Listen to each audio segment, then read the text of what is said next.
Y'all, this is weird. So we closed on our new house today, which means this is officially not our house anymore, even though we technically still own it. And we have a new house now, for real. We've been back here a bunch. Every week I come here because Kaden still has dance down the street. She's finishing out the season there, and we've had to come here for a million things the whole time it's been on the market listed. But I feel like today is the first time that it actually doesn't feel like my house anymore.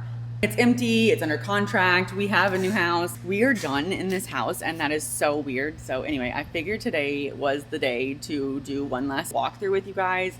Not like a real estate tour, I don't know, just talk about what this house actually was and show you guys. And if you've been watching me for a while, you know this house has seen some things like DIYs, new babies, holidays, questionable design choices. So much stuff has happened here. So I figured we should walk through it. I'm gonna show you guys what it looks like now while it's empty and just talk about it. I don't know. So I'm gonna try not to spiral, but no promises. Like the older I get, the more nostalgic I get about literally everything. I guess it just makes sense to start in the living room, also known as the place where literally everything happened because this is an open concept. I mean, I've stood in this exact spot and made so many videos. Sat on the couch right here for Christmas mornings, random Tuesday nights, rocking Trip as a newborn. Now it's empty, like right over here. This is where I decorated like, I don't even know how many Christmas trees. And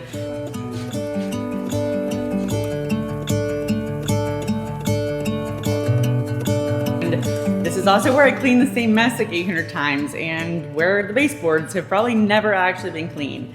It's been loud in here and messy and chaotic, and I literally complained about this living room constantly, but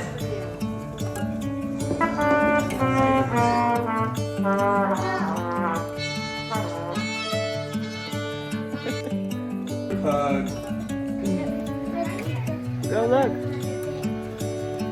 We got lucky.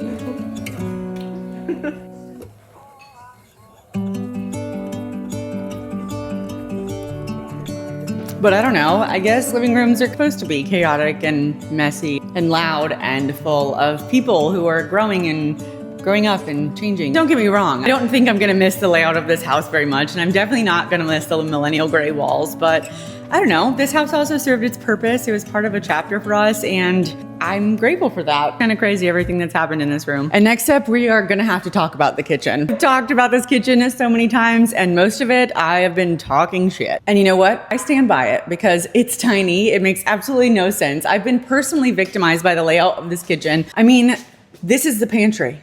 There are 5 bedrooms in this house.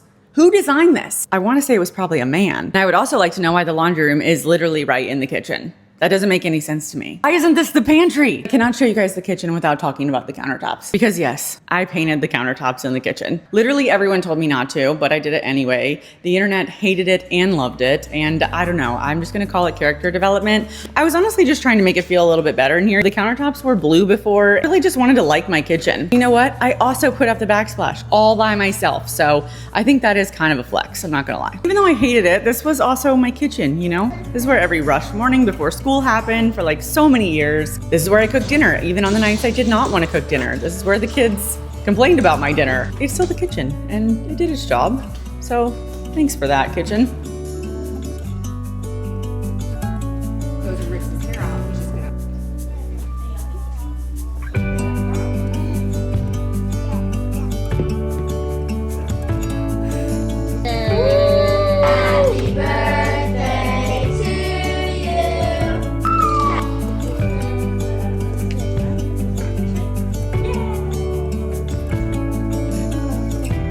Next up is my room. So this room has also had a lot of personalities. I've rearranged this room about as many times as I have rearranged this closet. My closet was literally never clean. I don't know why, but that's probably because it held literally everything from all of my clothes to all of Tim's clothes to all the shoes I don't wear, and even the Christmas presents lived in there. Plus we've got my bathroom over here with these tiles that I put down. I painted this. I did the counters here. Even though it might be giving farmhouse, it was still not a bad bathroom. I've gotten ready in here so many times. I've gotten ready in here for everything from Christmas family pictures to recitals to... Her turn. Hi down there.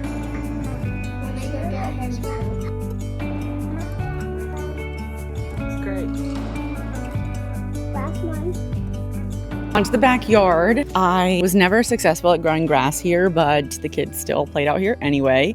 That's the shed that held literally all of my Halloween decorations. So gotta thank her for that because she's been bursting at the seams for years.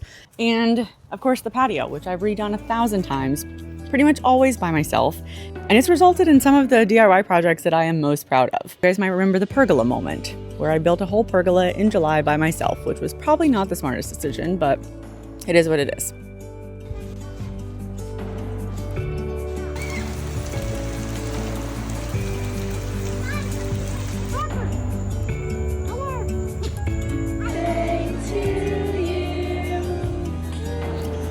Continuing our tour, we're gonna go upstairs, which is where my office is and where Cadence's room is. And it's also part of the house that most people don't even realize exists because the stairs are hidden behind this wall. And I just don't understand that. Again, there's a lot of things about this house that I don't get. If you guys have been around a while, you know that I started my channel when I was pregnant at 19 and that child is now 14 years old, which is wild to me. Currently standing in her room. Moved here when she was 7. We've lived here her entire childhood. I don't even think she remembers what it was like before we lived here. It's just wild to think that all of her childhood memories are in this house because she's not really a kid anymore. And I don't want to talk about that because that's really sad. I will say this shiplap wall here that is painted rainbow colors is a representation of how much Cadence has grown up in this house, because when we painted this, she was 7 years old and she absolutely loved the rainbow wall. And now she's 14 and she does not think it's cool anymore, but this was still her bathroom. And again, design flaw. Why does the toilet face this way? Well, this is the one. This is the bonus room. And it's been everything from a playroom to a guest room, to a bedroom, to a movie room. After a ton of years, this room became mine. This is the room. I don't want to get, man, I told you guys I wasn't gonna get upset, but like, sorry. This is the room where I got myself back.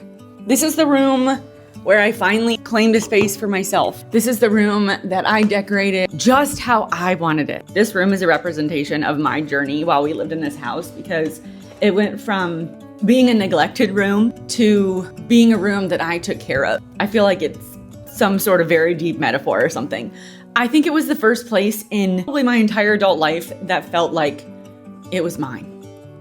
It was my space. This is the room where I allowed myself to become creative again. This is the room where I started reading again and started thinking about things that I actually like, that I actually enjoy. I know that sounds super deep and dramatic, but other moms will definitely get what I'm saying. At some point you wake up during motherhood and you're like, what do I even want to do? What do I enjoy? I quit my full-time salaried big girl job while I lived in this house to be a full-time content creator. It ended up being the best decision of my life, and so much of that work happened in this room. This wasn't just an office. It was also the room where I got to be who I want to be. And of course, I also never got to fully finish this room, which also tracks because as a mom, it was just for me, and that means it was not always the priority. I do have a new office in our new house, but this was a good journey for me, and my new office is like me now, a more confident me, a person who knows what they want and who knows what they like. And you know what? I promise you guys that this time I'm actually going to finish the new room. It's not going to be the last thing on the list, so I am excited for that. It's getting dark, so we have to go outside because there's one last place I have to show you. Front yard of my house has been such a huge part of my channel. I am a Halloween house. When I say I decorate for Halloween, I don't mean in the casual way. I mean in like a slightly unhinged. I have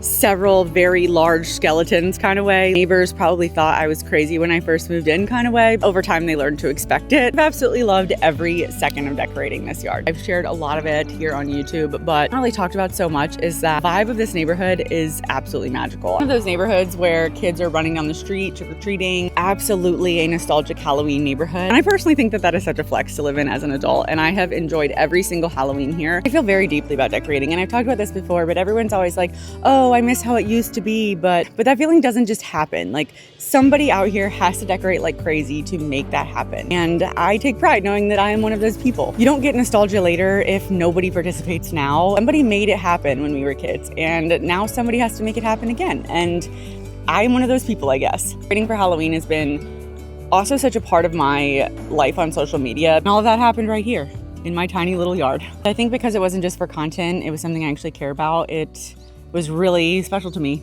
And I was really grateful that everyone loved it so much. I'm definitely gonna miss that part, but I will also be taking it with me. Don't worry, I will bring all of my Halloween craziness to another neighborhood. But it's getting dark and I can't stand out here for too long thinking about all of this because I will get emotional again. Don't get me wrong, this house is completely imperfect. It's chaotic, it's messy. Some of my design choices are definitely questionable, but I am also so proud of this house. I'm so proud of who I've become here. I'm so proud of this chapter. This house has driven me insane and I've wanted to fix so many things. And to sum it all up completely, we came to this house as one version of this family. And we're leaving a completely different version. Not only with memories, but with older kids and probably more gray hair. And that's just life. In the next video, I'm gonna be showing you guys our new house. You're gonna come with me this morning for closing day. It's a new house tour. It's gonna be the big reveal. So make sure you are subscribed for that because I'm super excited to share that with you guys. It's a completely different vibe. It's a completely different area. I'm very excited to make it our home. Same me, but different house. So to you guys, thank you so much for being here. I'll see you later. To this house, well, it's been real and it's been chaotic.